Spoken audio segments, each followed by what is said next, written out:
Juhaj Slovenija, evo, še vedno sem z vami, še vedno v bivaku tukaj pred Slovenskim planinskim muzejem v Mojstrani, še vedno sam, odgovoren sem. No, ampak danes sem za vas pripravil dve zgodbi, ki govorita o dveh vrednotih, ki sta v teh časih najbolj pomembni.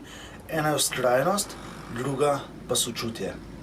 Zdaj, na današnji dan, 31. marca, pred 54 leti so podrli železniško progo, ki je bila povezava med Ljubljano in pa Trbižem, torej med prestolnico dežele Kranjske in takrat še Koroškim, danes pa italijanskim Trbižem. Ta proga je prinesla k nam prve turiste in zdaj, ko bo korone končno konc, jo bomo po moje kar malo pogrešali, ne? No, ampak ta proga je zanimiva pa tudi zato, ker so jo zgradili zelo hitro.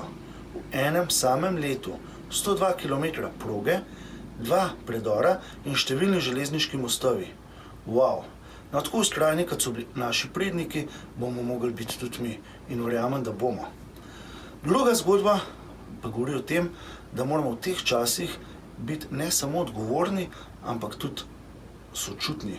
Dajmo z razumom sprejemati vse, kar se dogaja okrog nas. A veste, pred 100 in še kakšno leto dlje se je končala Prva svetovna vojna. Ta je pomenila ogromne izgube, lakoto, utrujenost in pa tudi zloglasno špansko gripo. Takrat je 50 milijonov ljudi umrlo, morda še kaj več. No, ampak po Prvi svetovni vojni je bila lakota tudi velik problem.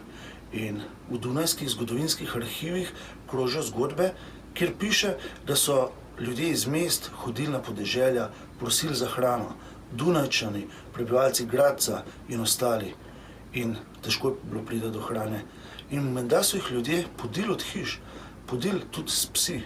Samo nekje na južnem Koroškem pa piše, da je živela ena pa manjšina, katere materin jezik ni bila nemščina, ti ljudje so bili pa malo drugačni, sočutni. In menda so Dunajčani samo pri njih dobili hrano.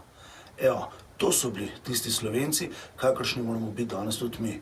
Torej, kaj ne rečem, ostani doma, ampak ostani človek.